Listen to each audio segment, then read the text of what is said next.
ஆண்டின் பொதுக்காலம் 33வது வாரம் வியாழக்கிழமை. கன்னிமரியாவை காணிக்கையாக கடவுளுக்கு அர்ப்பணித்த விழா. கன்னிமரியா சிறிய வயதில் இருந்தபோது எருசலேம் ஆலயத்தில் அவரை கடவுளுக்கு அர்ப்பணித்த விழாவை இன்று கொண்டாடுகிறோம். நாசரேத்தில் இருந்த மரியாவின் வீட்டிற்கும் எருசலேம் ஆலயத்திற்கும் இடையே இருந்த தொலைதூரம் 95 மைல். நடைபயணமாக செல்ல 4 முதல் 5 நாள் வரை ஆகும். யூத பாரம்பரியத்தில் பெண் பிள்ளைகள் சிறிய வயதில் எருசலேம் ஆலயத்தில் அர்ப்பணிக்கப்பட்டு இறைவார்த்தையை கேட்பதிலும், திருவழிபாட்டில் பங்கெடுப்பதிலும், பாடுவதிலும், ஆலய பணிகளில் உதவி செய்வதிலும் தங்களுடைய கணிசமான காலத்தை செலவழித்தார்கள். அன்னை மரியின் பிறப்பை திரு அவையால் அங்கீகரிக்கப்படாத நூல்களிலிருந்து காண்கிறோம். ஒன்று, யாக்கோபு எழுதிய நற்செய்தி புரோட்டோ இவாங்கலியம் ஆஃப் ஜேம்ஸ், இன்னொன்று சூடோ மேத்யூ காஸ்பிள். இந்த 2 நற்செய்தியிலும் மரியாவின் பெற்றோர்கள் யோக்கிம், அன்னா, அன்னை மரியாவை சிறிய வயதிலேயே எருசலேம் ஆலயத்தில் கடவுளுக்கு அர்ப்பணித்தார்கள். அதுவும் 3 வயதாகும் போதே எருசலேம் ஆலயத்தில் அர்ப்பணிக்கப்பட்டார் என்று இந்த அங்கீகரிக்கப்படாத நூல்களிலிருந்து குறிப்பை பார்க்கிறோம். கடவுளின் தாயாக தன்னை தயாரித்து உருவாக்கிக் கொள்வதற்கு எருசலேம் ஆலயத்தில் இருந்து பயின்றார் என்றும் இந்த பாரம்பரியத்திலிருந்து பார்க்கிறோம். அன்னா தனக்கு கருவுரை இயலாத நேரத்தில் கடவுளுக்கு அளித்த வாக்கிற்கிணங்க அன்னை மரியாவை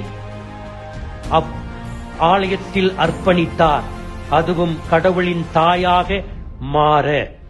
கன்னி மரியாவை காணிக்கையாக ஒப்புக்கொடுக்கப்பட்ட விழா கிபி 543 எருசலேம் ஆலயம் இடிக்கப்பட்ட இடத்திற்கு அருகாமையில் அன்னையின் பெயரால் பேராலயம் 1ஆம் ஜஸ்டீனியன் அரசர் எழுப்பிய போதே தொடங்கப்பட்டது.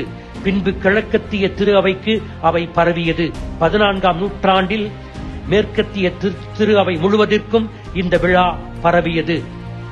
2018 திருத்தந்தை பிரான்சிஸ் அவர்களால் புனிதராக அறிவிக்கப்பட்ட திருத்தந்தை புனித 6ஆம் பவுல் தான் எழுதிய என்சைக்ளிக்கல் மரியாலிஸ் குல்துஸ் 1974 இதிலே இந்த விழாவை பற்றி குறிப்பிடுகிறார்.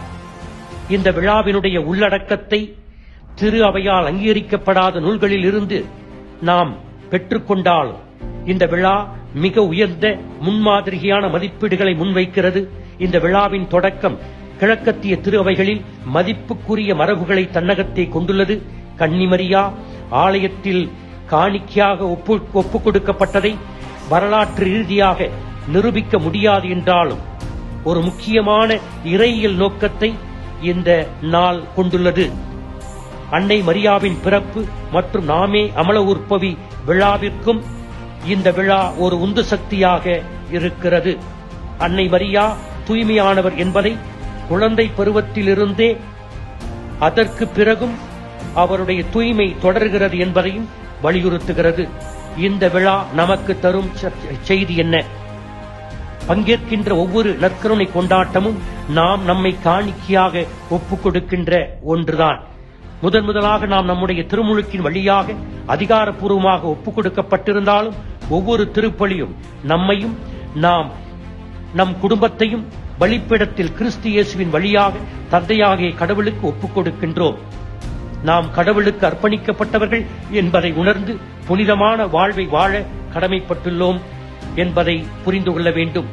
அன்னையின் பரிந்துரையை நாடி அவருடைய அரவணைப்பில் இறைவனிடம் தஞ்சமடைய வேண்டும். திருப்பலியில் ஒவ்வொரு நாளும் முடிந்தவரை ஒவ்வொரு நாளும் நாம் பங்கு பெற வேண்டும். நம்மை அர்ப்பணித்துக் கொள்ள வேண்டும். நம்முடைய குடும்பத்தை புதுப்பித்துக் கொள்ள வேண்டும். அதற்காக இறைவனிடம் மன்றாடுவோம். ஆமென்.